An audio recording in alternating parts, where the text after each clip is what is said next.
Hello, this is Kelly Reed, pastor of Restoration Messianic Fellowship in Morristown, Tennessee. We've had a little bit of recording issues the last couple of weeks, so I wanted to go back and record a message that we missed back in October. And it was Joshua chapter 1 through 3, and it's the idea of stepping over into God's promise.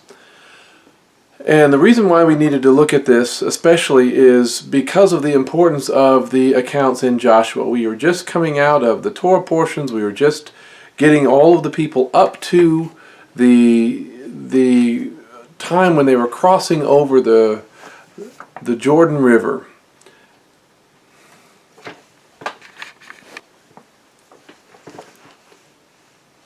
Hello, this is Kelly Reed, pastor of Restoration Messianic Fellowship in Morristown, Tennessee. We wanted to go back and re-record a message where we had a little bit of trouble when we were meeting at our home and filming on the outside. We had some things fall over, so I needed to go back and record this message from Joshua chapter 1 through 3.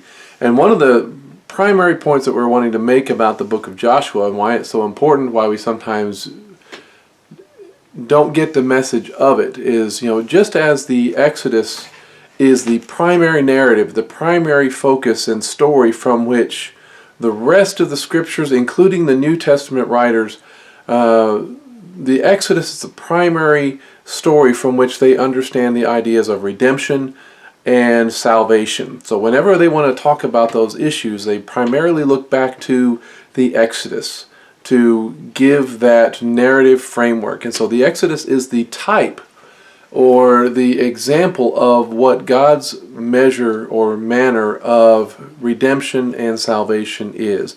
He redeems his people with a mighty hand and an outstretched arm, and he delivers them out of bondage through the blood of the Lamb. And then he takes them through the waters of the Red Sea, the waters of baptism, and then he leads them to Mount Sinai and gives them his instructions, gives them his Torah in order for them to know how, as a redeemed people, should live and how they should be pleasing to him and worshiping him in spirit and in truth. Notice he doesn't give them the Torah first while they're still in slavery in Egypt, in order that they say, here, figure this stuff out, live this Torah perfectly, and then I will save you. Then I will redeem you out of Egypt. No, that's never been the intention or the purpose or function of the Torah in the life of the believer.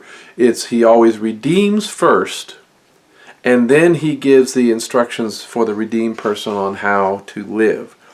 And so we're looking at Joshua chapter 1 verse 3 because what we've learned in the book of Joshua, whereas Exodus is about redemption and the first coming of Messiah, Joshua is really about the stepping over, the crossing over into the land of promise, which is a picture of stepping into the Messianic kingdom, the Messianic reign, and that age that is to come with the second coming of Messiah. And so Joshua is a picture and a type, and it's the narrative that sets the understanding of what it is for the people of God when they are stepping over into that promise, into the reign of Messiah. And so that's what we're looking at tonight in Joshua chapter 1 through 3, in stepping over into God's promise and what we need. When we looked at Joshua chapter 1 in the week before this message, we were looking at the life after Moses. What the people would have had to experience, what they would have had to go through, what they would have needed to hear once Moses was no longer in the picture, was no longer the leadership. This is a national tragedy for this people. He had been their deliverer. There was no prophet ever like him. And they needed to be reminded of their call, not to just sit in their misery, not to sit in despair, but to hear, to Shema, the call to arise and step up into their calling as the people of God. And that's what we were looking at in the previous weeks about life after Joshua, and I'd recommend you going back and looking at that. We looked at the Hebrew word kum, It's the H6965, which means to rise, stand up, or rise up, to arise and become powerful, to stand, be established, to endure, to be proven, and to be fulfilled or persist. They had to be able to do all of those things, even in the midst of their turmoil, even in the midst of their tragedy, because they could stay defeated. But God calls his people to arise, and they could do this because, as Joshua chapter 1 and verse 5 reminds them, is that because God was with them, he was with Joshua just as he was with Moses. So because God was with them, then they could chazak, they could be strong without fear, without dismay, for the same reason. Joshua 1:9 is a passage many of us know. Have I not commanded you to chazak, be strong? Do not be terrified or dismayed, for Adonai your God is with you wherever you go. When you look at that word chazak, it's to be or to make strong, to grow strong. It also carries with it the idea of prevailing and prevailing upon. It's to be made firm or secure, to have or take or keep hold of, and to withstand. This people needed to be made firm and secure. This people needed to prevail. And they couldn't do that unless they were standing, unless they arose, unless they were chazak, because God was with them. But what they needed in order to step over into that promise, they had to be resolved. They had to be resolute in that. They had to be diligent, resolved to follow the God who was going to be with them, resolved to live as this God who was going to be with them had called them to live. It's a resolution that you and I need as the people of God in order for us to be able to fulfill our purpose as the people of God. It's a resolution that we really don't understand in the modern world, the modern traditional church, something that we are lacking among God's people, because we cannot identify to what we should be resolved. What are we agreeing to? What are we resolving ourselves? What kind of conduct are we resolving ourselves to live by? What is going to be our guide? What is going to be the source of our marching orders? Well, Joshua chapter 1 verse 7 gives us that indication. He says, only be strong and resolute. So we need that, but we need to be resolved to a certain course of action, a certain direction in things. So be very strong and resolute to observe diligently the Torah which Moses my servant commanded you. Do not turn from it to the right or to the left, so that you may be successful wherever you go. So what we need to understand in terms of crossing over the Jordan, crossing over into the promised land, crossing over into God's promise, and that includes the future kingdom, crossing over requires resolution to follow God and follow his ways that he has laid out and he has prescribed for a redeemed people, his instructions, which is called his Torah. The Israelites, just like most of us, we like to talk the talk more than we are truly willing to walk the walk. And you see that again in Joshua chapter 1 verse 16. And when Joshua lays all of this out before them, the people respond. They answer Joshua saying, all that you have commanded us we will do, and wherever you send us we will go. Just as we obeyed Moses in all things, so we will obey you. Only may Adonai your God be with you as he was with Moses. Now, you and I both know that they didn't always do that. They didn't always obey Moses. They certainly didn't obey Moses in all things. So they were a little bit overstating their case and their commitment and their resolution. But it's one thing to say that you'll do it. It's another thing to do it over that long term. It's one thing to do it, consistently throughout life. Peter talked about this in the New Testament in Luke chapter 22 verse 33. He talked about what he was resolute to do and what he was committed to do. About being ready. Simon said to Yeshua, Master, I am ready to go with you, even to prison and to death.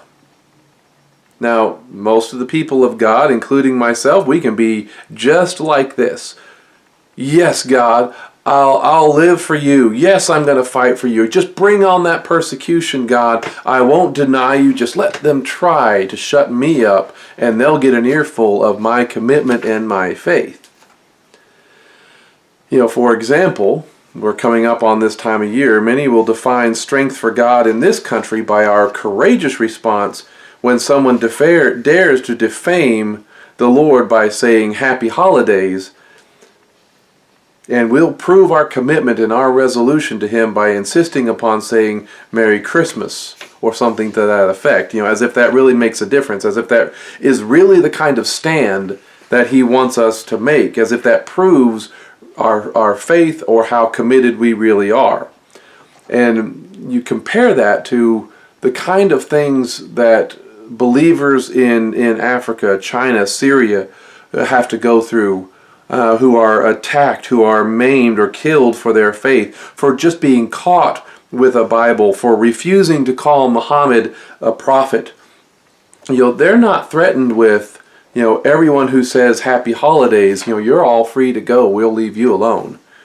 No, their idea of standing for God, their resolution in their faith, as God defines it, is the commitment to live a certain way and claim a certain name. And when you're claiming that name, you're claiming the life that name has called you to. And of course, we may be seeing an increase in this consequence for claiming the name of Yeshua, the name of God, that goes far beyond Merry Christmas or anything else like that. Again, Joshua 1:7, be very strong and resolute to observe diligently, to observe, to do, to put into practice, diligently, day in, day out, intentionally, purposely, deliberately, the Torah which Moses my servant has commanded you. So if you put that definition of what it means to be strong, of what it means to be resolute, as the Scripture defines it, as Joshua 1:7 describes it, is to observe diligently the Torah. You put that definition before most believers today, and they'll refuse. In fact, we have whole theologies developed and has been ingrained in us for centuries for why we should not observe and keep the Torah. That's how effective the enemy has become. That's how effective Hasatan is amongst the people of God. He doesn't really want God's people to keep the Torah of God. He doesn't want them to keep the law of God. He wants us to be lawless, Torah-less. Just like the Antichrist is called the man of lawlessness, the man of Torahlessness. He's going to have a way of life that is contrary to and not consistent with and not in keeping diligently the Torah of God. So we need to be resolved and we need to be strong as God defines it for the things that God defines. And again, that comes in His instructions. That comes in His Torah. But Satan wants us to be weak. And so he has convinced us that we can stand for God in other ways. We can live our lives in other ways not consistent with the Torah. Instead, we've got to be resolved in the manner that He has commanded His people, and not just with our mouths, but with our actions. That's how James chapter 2 verse 18 talks about it. You talk about your faith, and I will show you my faith by what I do, how I live, by the works that I have. It is very action oriented, but it's also certain actions that are meant. The actions that God defines as righteous, the action and conduct that He calls us to live by in His Torah, and not just whatever feels good or whatever is right in our own mind. Resolution is essential, but there are other steps that we must take as the people of God in order to step over into God's promise. So it takes resolution, it also takes preparation. That's Joshua chapter 1 verse 10. He says, "Then Joshua commanded the officials of the people, saying, Go through the camp and charge the people, saying, Prepare provisions." Prepare. Takes preparation. Resolution, preparation. "For within 3 days you will be crossing over this Jordan to go in to possess the land which Adonai your God is giving you to possess it." That word of preparation is the Hebrew word kun, H3559. It's to prepare or be prepared, to be ready, to be arranged or settled. Again, it's also the same idea as one of the previous words about being firm, stable, or established, to be fixed or securely determined. In other words, to understand and know what you need in order to make this crossing. He gave them 3 days to be prepared. This is a people that had been living in these tents, living in these temporary dwelling places, been camping out in the wilderness for 40 years. I think they had the process all figured out. They had all the supplies they needed, the tools they needed, the food they needed, everything to be successful in that endeavor of setting out already.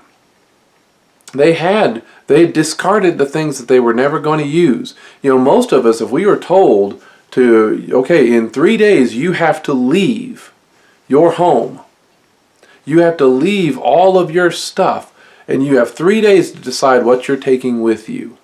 Most of us would not be prepared to do that.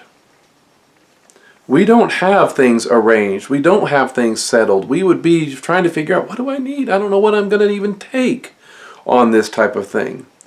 Most of us would be a mess and unable to really live out on our own without all of our comforts of our home. And here we are talking about getting prepared for hardship and chaos. That's what many of us are struggling with, at least the idea of right now in the near future. Because we know that something is coming, but how prepared are we really for that eventuality? See, God does have things for us to do. He has places for us to go. He has enemies for us to face, allies to make. He is surely taking His people somewhere for a purpose. And we need to understand that has not changed. In all of these difficulties and these situations that we are going through now, God is intending on doing something in His people that we need to be prepared for. He is taking His people somewhere for a purpose, and He is going to supply what we need to make the journey. Now, it is smart for the people of God to prepare ourselves for what we can see and what we know is coming. And so I always encourage everybody to take preparations seriously, because there may come a point when all of the comforts that we have are removed. It may come to a point when we as the people of God don't have buildings to meet in anymore. It may come to a point where we're not allowed to gather together at all. We can't have guests and people over to our house. It may come to a point when all of these things that we're used to doing in meeting together is made illegal or frowned upon or shunned or risky behavior. Because that's a lot of what the rest of the world experiences in predominantly Islamic countries or communist countries, places where they're not truly free to meet as the people of God. Again, all of the comforts that we are enjoying right now can be taken away in an instant. Is that going to change who we are as the people of God? Are we going to neglect meeting together because we're told not to? The comforts that we have, those can be taken away, because it happened to the Israelites. Look at Joshua chapter 5, verse 12. Joshua 5:12 says, the manna ceased on the day after they had eaten the produce of the land.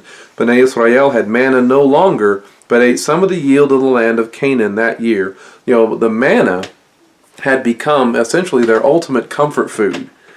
How convenient do you think it was, as much as they may have complained about it, but to have this manna show up every morning? This was better than a special delivery of Uber Eats or some other type of food delivery service. You don't even have to leave a tip.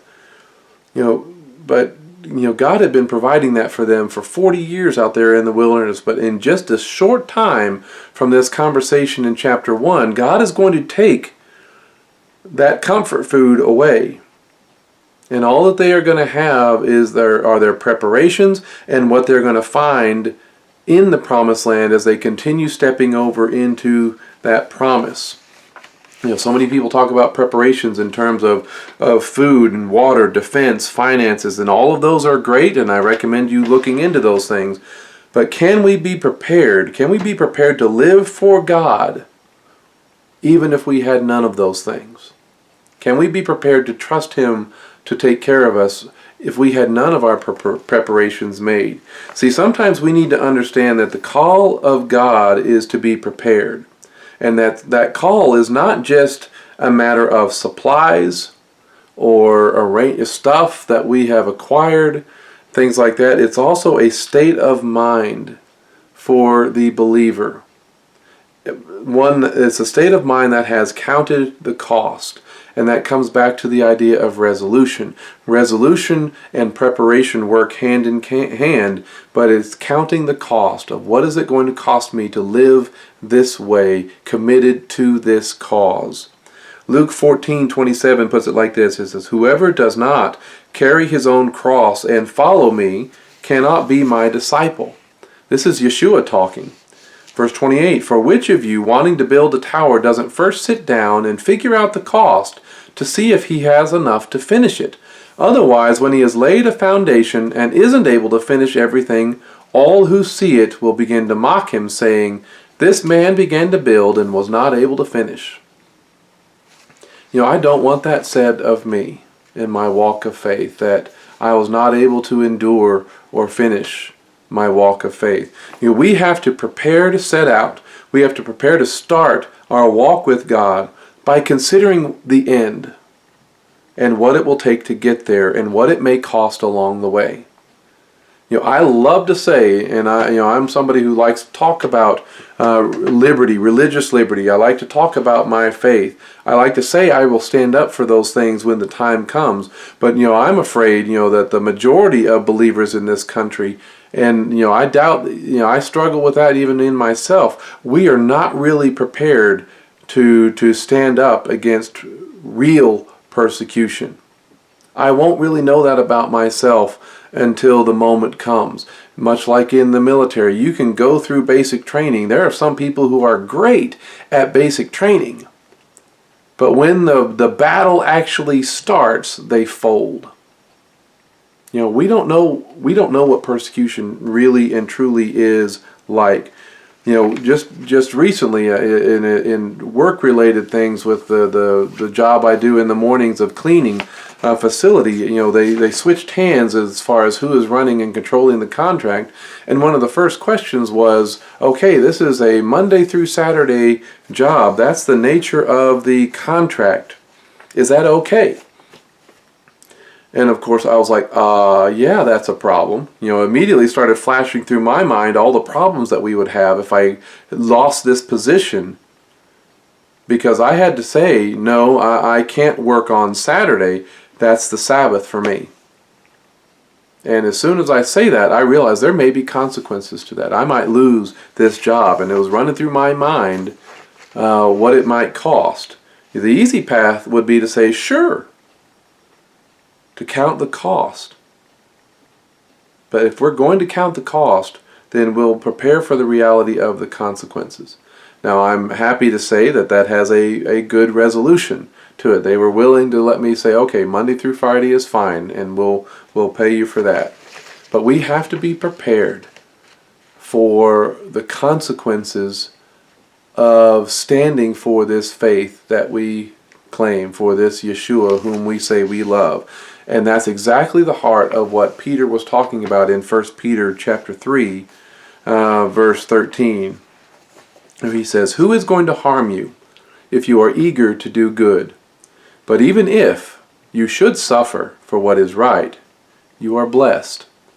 Do not be afraid or worry about their threats. Instead, sanctify or set apart Messiah as Lord and always be ready to give an answer to anyone who asks you for a reason for the hope that is in you, yet with humility and reverence, keeping a clear conscience, so that whatever you are accused of, Those who abuse you for your good conduct in Messiah, you're doing everything right, everything consistent with your walk of faith in Messiah, that those who abuse you for your good conduct in Messiah may be put to shame. For it is better to suffer for doing good, if it's God's will, than for doing evil.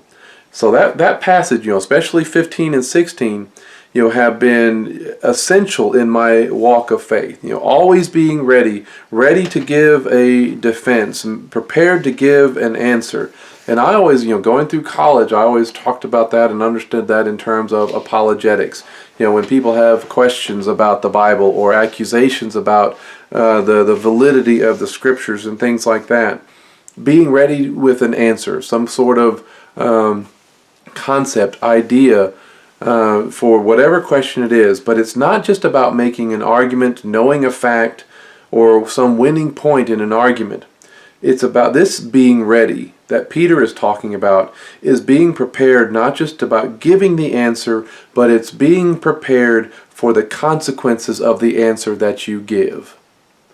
That if you say one thing, if you say, Jesus, Yeshua is Lord, that there may be consequences from that. Standing on that, Yeshua is Lord, especially in their day, in Paul's day, in Peter's day. If you say Yeshua is Lord, then they understood that as treason, because if he's Lord, that means Caesar is not Lord. And many believers lost their lives because of that. Standing on the conviction of faith against tyrants, be they ones like Hitler, communists like Stalin, or any future president or world leader, regardless of whatever party they come from or organization they come from, we must be resolved and prepared for the fallout of what it means to say, no, I am a believer in the Messiah. I am a disciple of Yeshua. And there are some things I will not do, or there's some things I will not agree to, or there are some things that are going to be wrong, regardless of what your legal system says. We must be resolved, we must be prepared if we're going to step over into God's promise. Prepared for the difficulties and the hardships of that stand. But we also must be patient. Because sometimes the task, the finishing of the task, the time of rest that we know is waiting in our future, that time of rest for us is sometimes going to be dependent upon what God is doing in someone else or somewhere else, and not just immediately what's happening with you. We must have resolution, preparation, but also patience. In speaking to the tribes that wanted an inheritance, they wanted their inheritance on the eastern side of the Jordan. These are the Reubenites, the Gadites, the half-tribe of Manasseh.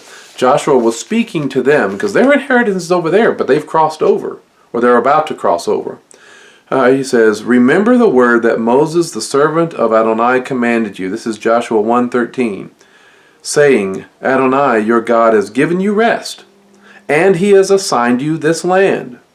Your wives, your little ones, and your cattle will remain in the land which Moses gave you beyond the Jordan, but you will cross over before your brothers, armed, all the mighty men of valor, and will help them until.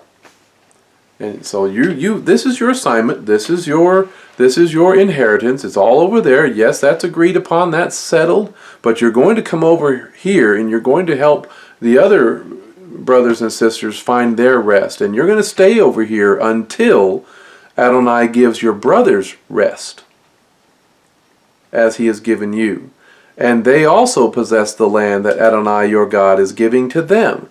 Then you will return to the land of your inheritance and possess what Moses, the servant of Adonai, gave you beyond the Jordan toward the sunrise. So do you see why patience is so required? Those tribes, 2.5 tribes, had to fulfill their word and their promise, their calling, their role in all of this. They had to wait for the other tribes to receive their inheritance before they could go back and receive or enjoy their own. So this is what we need to understand, is that the possibility exists in our own lives, in our own experience, that we may not have. We may not be experiencing all that God has for us in our lives, in our day as individuals or as the people of God. We may not have what we are waiting for because He is still working in the lives of someone else, in the lives of others. We know we have an inheritance in Messiah. We know we have a rest that we may not have received yet because He wants us to help or participate with somebody else. So as we step over into His promise, we need to know that some steps may have to wait for what He is doing elsewhere with others, that He may want to have us in a position to participate in what He's doing with them before we can truly enjoy the full blessing that He has for us. And that takes patience, and that takes trust. It reminds me of something that we read about in Romans. Romans chapter 10, it's 10:25. It says, for I do not, or is it 11? Yeah, I have my notes wrong here. I do not want you, brothers and sisters, to be ignorant of this mystery, lest you be wise in your own eyes, that a partial hardening has come upon Israel until, there's that key word there, until the fullness of the Gentiles has come in. And in this way all Israel will be saved, as it is written, the deliverer shall come out of Zion, and he shall turn away ungodliness from Jacob. So, with all the various ways that you can to interpret this verse, the bottom line is that Israel is waiting on something. The Jewish people are waiting on something. They are experiencing this partial or temporary hardening until God is finished doing whatever He is going to do in the Gentiles, until that's finished or it's nearing completion. And as that is nearing its completion, then this partial hardening, this temporary hardening, is going to be lifted from them. After that, whatever is happening with the Gentiles, this partial or temporary hardening gets lifted, and that's the exciting thing that we're living about in our day. What we're seeing in our day is in the last generation or so, is we are starting to see a more and more of that lifting of the blindness, lifting of the hardening. More Jewish people have come to faith in Messiah Yeshua since the 1960s than since the first century of the life of the believing community. And again, that reminded me, it makes me think very much of the eastern tribes waiting for the rest of the other tribes to receive their inheritance. The Jewish people have been waiting for this fullness of the Gentiles, however God wants to define that, not you or me, to near its completion. They're waiting for things to happen out here among the Gentiles for them to experience the full blessing of Messiah. So sometimes we have to wait for what God is doing in others. So again, we need resolution, we need preparation, we need patience. We need to realize that we're going to face opposition. But when we do, we also need to realize that we have to be watchful and looking for those unexpected allies that might be out there, those people that we least expect to be our friends, to be on our side, to come to our aid. Realize that not everybody who you think is your friend, or the person that you want to be your friend, really is your friend. When it comes to times of persecution, when it comes to times of hardship. Not everyone you assume, this is on the flip side, not everybody you assume who is going to be against you or your enemy is really your enemy. When we think that we have figured somebody's destiny out, when we think we have figured out their usefulness, or someone's danger, or someone's openness to the truth of God, or their closeness to God, we need to understand we could very well be wrong. We cannot assume that anyone is on our side. We also can't assume that anybody is or everybody is our enemy, because God has a way of bringing people into our lives that we do not expect to operate in ways that we cannot predict. And this is Joshua chapter 2. It says, "Then Joshua, son of Nun, secretly sent out 2 spies from Shittim, saying, 'Go and explore the land, especially Jericho.'" Okay, So they went and came to the house of a prostitute whose name was Rahab, and lodged there. Now the king of Jericho was told, some men from Bnei Israel, the children of Israel, have just come here tonight to spy out the land. And so the king of Jericho sent word to Rahab, saying, Bring out the men who came to you, who entered your house, for they have come to spy out all the land.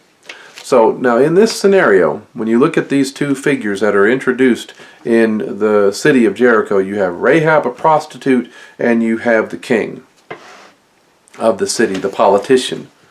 Which one would you want on your side if you were going to pick? Which one would you reach out to first? The king or the prostitute? Especially if you're thinking about we as the people of God, we tend to think that way. We might assume that it's good for us to get the political leader, the powerful person, get them on our side, then we'll be safe, because they're probably a decent person. They have a nice house, they have nice stuff, they're probably moral or whatever else, hopefully.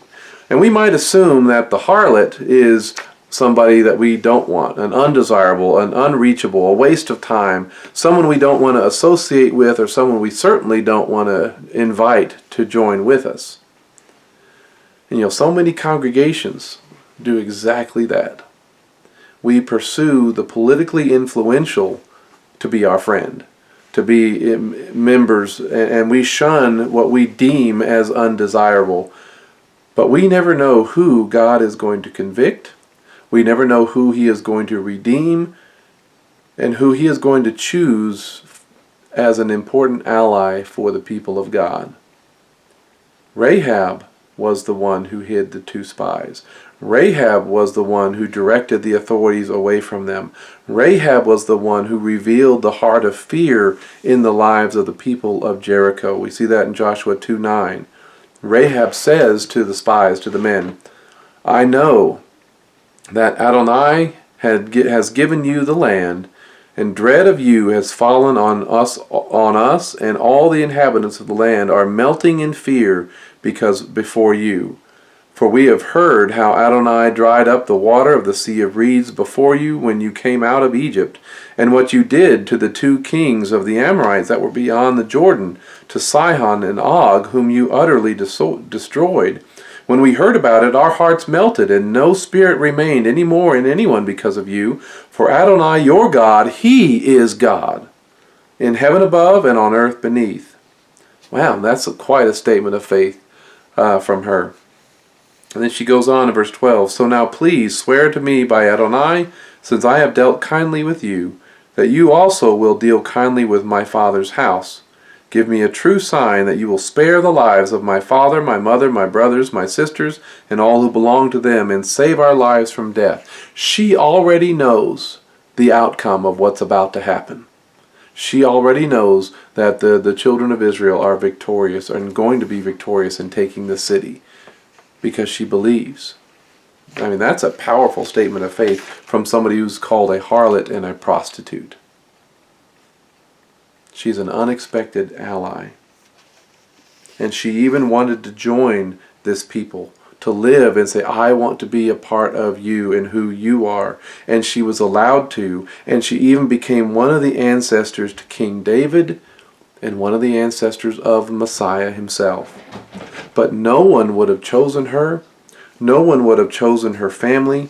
Most of us, in the world today would have avoided a woman like her and not ever reached out to her, not ever talked to her, not ever associated with her. And yet the Father brought her and these men together so she could bless Israel and so that Israel could bless her. And so in our time of need, in our time of crossing over into the promise, we must be willing to look for the person of peace that may not fit our expectations. And we see moments like that in Yeshua's life when he sent out the 70. It reads as if they weren't supposed to ask for directions. They weren't supposed to find out from anybody, where the good neighborhood was or who lived and provided the best residence, but to trust that God would lead them to the needed place, to the person who was going to be a blessing to them. This is Luke chapter 10, verse 1. It says, After this the Lord appointed 72 others And he sent them ahead of him in pairs to every town and place where he himself was about to go. And he told them, The harvest is abundant, but the workers are few. Therefore pray to the Lord of the harvest to send out workers into his harvest. Now go, I am sending you out like lambs among wolves. Don't carry a money bag, traveling bag, or sandals. Don't greet anyone along the road. Whatever house you enter, first say, Peace be to this household, Shalom.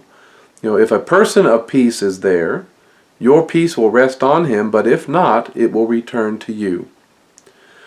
So these spies seem like they were sent out during the 3 days that the people were preparing to cross over. Yeshua sends out these 72 out into the land, and they're not going and asking for directions. They're not trying to get the best information. They're going to the ones whomever God leads and directs. Rahab, she recommends that they hide for 3 days before returning. For all of that time, for those 3 days where they were preparing, they had to be resolute to be prepared. They had to be on the lookout for all of this. And how God is just bringing somebody into their lives that's going to take care of them through this mission. So they were looking for those unexpected allies, but they also had to be consecrated or set apart. Joshua chapter 3, verse 1 says, Then Joshua rose up early in the morning, and he and all Bnei Israel set out from Shittim and came to the Jordan. They lodged there before crossing over. Now it came about after 3 days that the officials went through the camp, and they charged the people, saying, When you see the ark of the covenant of Adonai your God and the Levitical Kohanim carrying it, then you must set out from your place and follow it. Yet keep a distance between you and it of about 2,000 cubits by measure. Do not come near it, so you may know the way by which you should go, for you haven't traveled this way before. Then Joshua told the people, Consecrate yourselves, for tomorrow Adonai will do wonders in your midst. Joshua spoke to the Kohanim, saying, Take up the ark of the covenant and cross over ahead of the people. So they took up the ark of the covenant and went ahead of the people. That consecration, that word is Kadash, H6342, which means to consecrate, sanctify, prepare, dedicate, to be hallowed, to be holy or separate, to be treated as sacred, devoted, or kept apart. All of these things, that consecration, that being hallowed, separate, was necessary for the people of God to see the miracle and the move of God. All of this was necessary before they could cross over for this generation to become this what is a true Hebrew generation. Because the Hebrew essentially is a word that's translated means one who has crossed over. It was first said essentially of Abram in receiving that call to leave his family, his father's house, and go to the land that God was going to show him. So they needed to be consecrated and set apart to make this mission of stepping across over into the promised land. So after their resolution, after their preparation, after waiting patiently, after identifying these allies, after their consecration to the Lord, then they see some things. It came to pass, when the people set out from their tents to cross over the Jordan, the Kohanim, the priests, were carrying the Ark of the Covenant ahead of the people. If we want to see God's miracle, if we want to see God's move, we need to understand that this needs to be a part of us. They set out. The priests were going ahead of the people. Verse 15, Now the Jordan overflows all its banks throughout the harvest season, but as soon as those who were carrying the ark came into the Jordan, and the feet of the Kohanim carrying the ark dipped in the edge of the waters which were flowing down from above stood and rose up in one heap a great distance away at Adam, the town next to Zarethan. What was flowing down to the sea of the Arabah, that is, the Salt Sea, was completely cut off, and so the people crossed over opposite Jericho. Yet the Kohanim carrying the Ark of the Covenant of Adonai stood firmly on dry ground in the middle of the Jordan, while all Israel crossed over on dry ground until the entire nation had finished crossing over the Jordan. So the entire nation of Israel crossed over, much like in Romans 11. So all Israel was saved. All Israel, even those of somebody who was going to join them like Rahab, who changed their allegiance at the last minute. All those who allied themselves with Israel, all those who were a part of that mixed multitude when they left Egypt, all of them were considered a part of Israel. All of them crossed over into the promised land. The miracles and the move of God were ahead of them, and that God knew exactly what He was going to do, and that victory was all settled and assured. But the people had to take some steps in order to receive and be ready for those moments. Are we ready to see the move of God? Are we really? Are we ready to see Him do things? We want Him to. We're asking Him to. But are we ready to receive those things that He is doing? Have we really resolved ourselves to that? Have we really consecrated ourselves? Have we really prepared ourselves? Are we really waiting patiently to see His miracle? The miracles and move of God are ahead. And so what lies ahead for us in our day? We're all asking. I believe in many ways that this will be a generation that needs to do all of these things again. To resolve ourselves, to prepare ourselves, to wait patiently and expectantly, not judging who is useful or not, but looking for those allies and consecrating ourselves, because we are going to be crossing over into our purpose. We've been having it cushy and kind of easy and comfortable for a long time, and it may require us to go out from that comfort, to lose the ease and comfort that we have, like the manna. Because this world for His people is going to be changed. It may be becoming more hostile. We may lose those comforts, those protections, those things that we have. But if the Lord is with us, if He is going ahead of us, what are we going to see? What are we going to see Him do?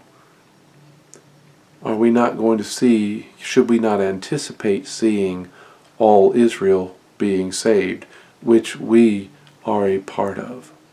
We are a part of that all of Israel being saved. So are you resolved? Are you prepared? Are you waiting patiently? Are you consecrating yourselves? Are you looking for anybody and everybody to join us? So let's be praying that all of these things can be said of us, so that we can see the move and miracle of God in ways that would surprise us, but also testify to the world. That's what we have. In the name of Yeshua, amen.